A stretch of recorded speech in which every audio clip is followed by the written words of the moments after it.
హిందూ బంధువులందరికీ జై శ్రీరామ్. వందే మాతరం ఈ పదానికి, ఈ నినాదానికి, ఈ గీతానికి ఇప్పుడు 150 సంవత్సరాలు పూర్తయ్యాయి.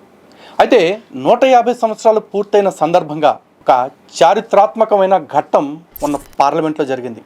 అదే వందే మాతరం బిల్ పాస్ అయింది. నిజమే, ఈ వార్త విన్నప్పుడు ఉప్పొంగాల్సిన గుండె వేదనకి గురైంది. ఏమిట్రా మనకి దౌర్భాగ్యము అని ఒక బాధ కలిగింది.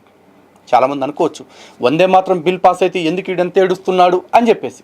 నా ఏడుపు వందే మాత్రం గురించి కాదు, వందే మాత్రాన్ని పలకటానికి కూడా ఒళ్ళు బలిసి కొట్టుకుంటూ ఒక చట్టం చేసుకోవాల్సిన పరిస్థితి కల్పించిన దౌర్భాగ్యుల గురించి. ఎందుకంటే వందే మాత్రం అనేది కేవలం ఒక పదం కాదు, ఆ పాట కేవలం కొన్ని పదాల కూర్పు కాదు. వందే మాత్రం భారత స్వాతంత్ర ఉద్యమానికి ఊపిరిలూదిన అమరగీతం, జాతిని ఏకం చేసి దేశభక్తిని రగిలించిన ఒక గొప్ప నినాదం. అటువంటి వందే మాత్రంని ఈరోజు కొంతమంది పాడమంటే పురుటినొప్పులు పడుతున్నారు. ఇంతకీ వందే మాత్రం అంటే అర్థం ఏమిటి, ఆ గీతం గొప్పతనం ఏమిటి, ఇవన్నీ తెలుసుకునే ముందు ఈ వందే మాత్రం యాక్ట్ అంటే ఏంటో ఒకసారి చూద్దాం. ఇప్పటికీ భారతదేశంలో అమల్లో ఉన్న చట్టం PINHA, prevention of insults to national honours act. అంటే జాతీయ గౌరవ చిహ్నాలకి జరిగే అవమానాలు ఏవైతే ఉన్నాయో వాటిని నిరోధించడానికి ఏర్పాటు చేసిన చట్టం. ఈ చట్టం నిన్న మొన్న మోడీ గారు వచ్చిన తర్వాత, అంతకుముందు వాజ్పేయి గారు ఉన్నప్పుడు తెచ్చింది కాదు.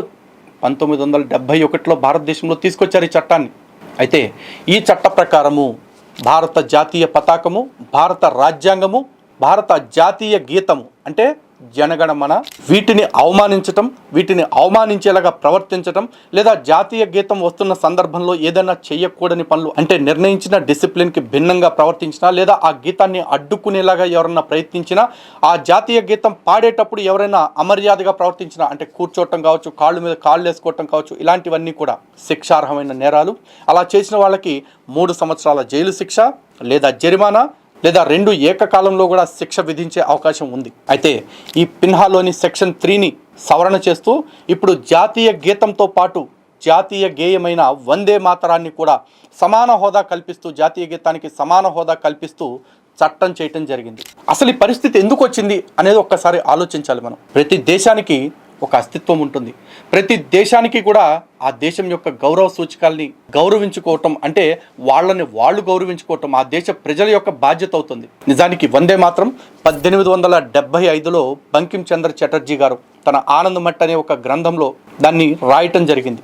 ఆ తర్వాత 1896లో మొట్టమొదటిసారి కాంగ్రెస్ జాతీయ మహాసభలు కోల్కతాలో జరుగుతున్నప్పుడు నోబెల్ శాంతి బహుమతి గ్రహీత అయిన శ్రీ రవీంద్రనాథ్ ఠాగూర్ గారు మొట్టమొదటిసారి స్వరయుక్తంగా, రాగయుక్తంగా పాడారు. ఎక్కడ? ఆల్ ఇండియా కాంగ్రెస్ మహాసభల్లో. ఆ తర్వాత 1911లో ఈ జనగణమన గీతాన్ని రాయటం జరిగింది రవీంద్రనాథ్ ఠాగూర్ గారు. కానీ వందే మాత్రం కేవలం ఒక పాటలాగే మిగిలిపోలేదు. వందే మాత్రం అనే నినాదం ప్రతి భారతీయుడిలో ఒక స్ఫూర్తిని నింపింది, స్వతంత్రోద్యమ కాంక్షను రేపింది. అంతేకాదు, బెంగాల్ విభజన వ్యతిరేక ఉద్యమాలు జరుగుతున్నప్పుడు ఈ వందే మాత్రం ప్రతి ఒక్కడి శ్వాస అయ్యింది. ఎంతోమంది వీధుల్లోకి వచ్చి బ్రిటిష్ ప్రభుత్వానికి వ్యతిరేకంగా యుద్ధం చేయడానికి ఒక ప్రేరణ అయ్యింది. అంతటి వందే మాత్రానికి అర్థం ఏంటంటే, తల్లి నీకు నమస్కరిస్తున్నాను అని మాత్రమే. ఈ వందే మాత్రం అన్న నినాదాన్ని గుండెల్లో పెట్టుకుని ఎంతోమంది స్వతంత్ర సమరయోధులు ఉరికొయ్యల్ని ముద్దాడారు. ఆ క్షణాల్లో దాన్ని తలుచుకున్నారు, నినదించారు. ఎంతోమంది స్వాతంత్ర వీరులు బ్రిటిష్ వాడి లాఠీ దెబ్బల్ని తింటూ వందే మాత్రం అంటూ నినదిస్తూ ఆ దెబ్బల్ని హారాల్లాగా భావించి భవిష్యత్ తరాల స్వాతంత్రం కోసం వాళ్ళు ప్రాణాలు పెట్టారు. అటువంటి వందే మాత్రాన్ని కొంతమంది స్వార్థపరులు మతం పేరుతోటి వాళ్ళ మనసుల్లో ఉన్మాదాన్ని రేపుకొని, ఈ భూమిని మేము తల్లిలాగా ఎందుకు గౌరవిస్తాం, మేము ఒక్క దేవుడికి తప్ప ఇంకెవ్వరికీ నమస్కరించము అంటూ రొట్టవాదనలు చేసుకుంటూ వందే మాత్ర నినాదాన్ని మేము చెయ్యమంటూ, జాతీయ గీతానికి నమస్కారం చేయమంటూ, అంటే సెల్యూట్ కూడా చేయమంటూ ఎంతోమంది తమ ఉన్మాదాన్ని ప్రదర్శిస్తూ ఈ దేశంలోనే బతుకుతున్నారు.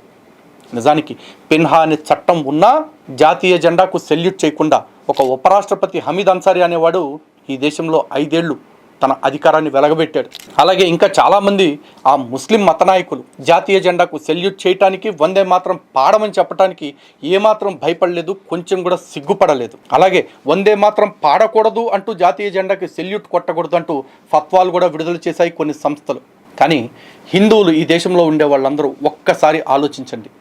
మాట్లాడితే ప్రతివాడు హిందూ ముస్లిం భాయి భాయి, మనమందరం అన్నదమ్ముల్లాగా కలిసి ఉండాలి అంటాడు. ఈడువాడు బాయి అవటానికి ఎవడింటికి ఎవడెళ్ళాడురా? అడిగితే కాస్త కటువుగా ఉండొచ్చు, చెప్తే కాస్త మోటుగా ఉండొచ్చు, ఎవడింటికి ఎవడెళ్ళాడో ఇలాంటివి ఏవీ లేవు. కానీ అలా భాయి భాయి అనుకోవటం వెనకాల ఒక ఉదాత్తమైన కారణం ఉంది. అదేంటో తెలుసా? భారత జాతి ప్రతిజ్ఞ చేస్తారు కదా, భారతదేశము నా మాతృభూమి అని చెప్పేసి. ఆ భూమి యొక్క మాతృత్వం కారణంగా మనం అన్నదమ్ములం అవుతున్నాం. ఈ దేశంలో ఉండే హిందువు కావచ్చు, ముస్లిం కావచ్చు, క్రైస్తవుడు కావచ్చు, అన్నదమ్ములు అనే భావన ఎవడైనా లౌకికవాదంతోటో మరో భావనతోటో పెంచాలని చూశాడు అంటే దానికి మొట్టమొదటి కారణం ఈ భూమి మన తల్లి అనుకున్నాం కాబట్టి. ఈ భూమి మన తల్లి కాకపోతే నువ్వు నేను అన్నదమ్ములు అవటానికి ఒక్క లాజిక్ చెప్పండి ఎవడైనా సరే. మరి రక్త సంబంధం లేకపోయినా, ఎటువంటి అక్రమ సంబంధాలు లేకపోయినా ఒకళ్ళకొకళ్ళు హిందువులు ముస్లింలు వీళ్ళందరూ అన్నదమ్ములు అని పిలిపించుకుంటున్నారు అంటే ఒక్కటే సంబంధం, అది ఆ తల్లి పేగుబంధం, ఆ భరతమాత పేగుబంధం. ఈ మట్టిన పుట్టాం కాబట్టి, ఈ మట్టిని పవిత్రంగా భావిస్తున్నాం కాబట్టి, మన తల్లి అనుకుంటున్నాం కాబట్టి, ప్రతి వాడు కూడా తల్లి అనుకోవాలి కాబట్టి ప్రతి వాడు కూడా వందే మాత్రం అనాల్సిందే. మళ్ళీ చెప్తున్నా, ఈ దేశంలో ఉండాలంటే వందే మాత్రం పాడాలంతే, దీనిలో నో కాంప్రమైజ్.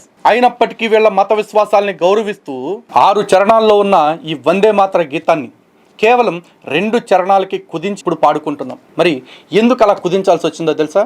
ఈ 6 చరణాల్లో కూడా కొన్ని చరణాల్లో ఈ మాతని, మన భరతమాతని దుర్గమ్మగా, లక్ష్మీదేవిగా, సరస్వతీదేవిగా చెప్తూ కీర్తించడం జరిగింది. నిజమే, ఇవి మతపరమైన విశ్వాసాలుగా మారుతున్నాయి కాబట్టి మన విశ్వాసాన్ని వాళ్ళ మీద రుద్దటం సరికాదు కాబట్టి కాంప్రమైజ్ అయ్యారు. అటువంటి హిందుత్వ ఫ్లేవర్ ఉన్న పదాలన్నింటినీ కూడా కుదించి కేవలం 2 చరణాల్లోకి మార్చి భరతమాతని తల్లిగా భావించడానికి, కేవలం భరతమాతని ఒక తల్లిగా భావించటం మాత్రమే కాకుండా ఆ భావనకి నమస్కారం తెలియజేసుకుంటూ, అదేవిధంగా ఈ గడ్డపైన ఉన్న ఈ వేదభూమి, పుణ్యభూమి, ధన్యభూమి, రత్నగర్భ పైన ఉన్న అనేక నదులు కావచ్చు, పర్వతాలు కావచ్చు, పుణ్యక్షేత్రాలు కావచ్చు, తీర్థాలు కావచ్చు, వీటన్నిటికీ నమస్కరించడంతో పాటు ఈ భూమిపైన ఉండే అద్భుతమైన సౌందర్యాన్ని, ప్రకృతి సౌందర్యాన్ని వర్ణిస్తూ రాసిన చరణాలను మాత్రమే ఉంచుతూ ఈ భూమి సస్యశ్యామలంగా ఉండాలని కోరుకుంటూ 2 చరణాలకి కుదించడం జరిగింది. దీన్ని పాడటానికి కూడా ఏంట్రా నొప్పి అని అడిగితే వాళ్ళు మాట్లాడే మాట, మేము మా దేవుడికి తప్ప ఎవరికీ నమస్కరించము అంటారు. వాస్తవంగా ప్రాక్టికల్గా మాట్లాడుకుంటే ఈరోజు దేవుడు ఉన్నాడు అనేది ఒక భావన మాత్రమే. ఇంకా చెప్పాలంటే ఒక బిడ్డకి తల్లి ఏ విధంగా నిజమో, తండ్రి ఏ విధంగా నమ్మకమో, దేవుడు ఉన్నాడు అనేది ఒక నమ్మకం. కానీ ఈ దేశం ఉంది అనేది ఒక నిజం. ఈ దేశం అంటే ఈ మట్టి మనకు కావాల్సిన అన్ని వనరుల్ని ఇస్తుంది, మన ఆకలి తీరుస్తుంది, మనం పుడితే మోస్తుంది, మనం చస్తే దాచుకుంటుంది. ఇది నిజం. అటువంటి నిజమైన ఈ తల్లికి నమస్కరించడానికి నమ్మకమైన దేవుడు అడ్డొస్తున్నాడు అంటే ఇది రాబోయే రోజుల్లో ఇంకెంత ప్రమాదకరంగా మారుతుందో మీరు ఆలోచించండి. ఇంకా చెప్పాలి అంటే ఈ వందే మాత్రం నినాదాన్ని వ్యతిరేకించే వాళ్ళు, అలా వ్యతిరేకించే వాళ్ళకి సపోర్ట్ చేసే స్వార్థ రాజకీయ నాయకులు ఆలోచించాలి. ఈరోజు హిందువు చస్తే పంచభూతాల్లో కలిసిపోతాడు, కానీ ఆ మతస్థులు చస్తే ఈ తల్లి కడుపులో దాచుకుంటుంది. ఇక్కడ పాతి పెడుతున్నారు వాళ్ళని. అలాంటిది వాళ్ళు ఇంకెంత కృతజ్ఞత కలిగి ఉండాలి. కానీ వాళ్ళు ఎంతటి ద్వేషాన్ని, వ్యతిరేకతని చూపిస్తున్నారో ఒక్కసారి మీరందరూ ఆలోచించండి. స్టార్టింగ్లో నేను చెప్పిన మాట గుర్తుంది కదా, ఈ చట్టం వచ్చినందుకు బాధపడుతున్నాను అని.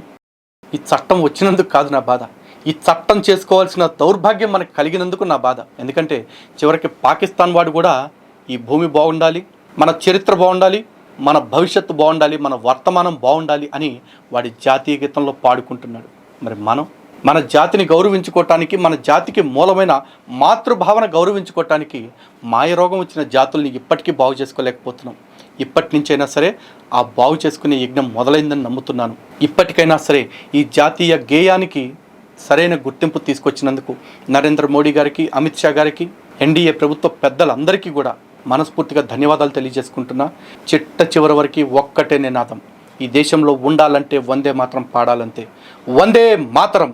భారత్ మాతకి జై.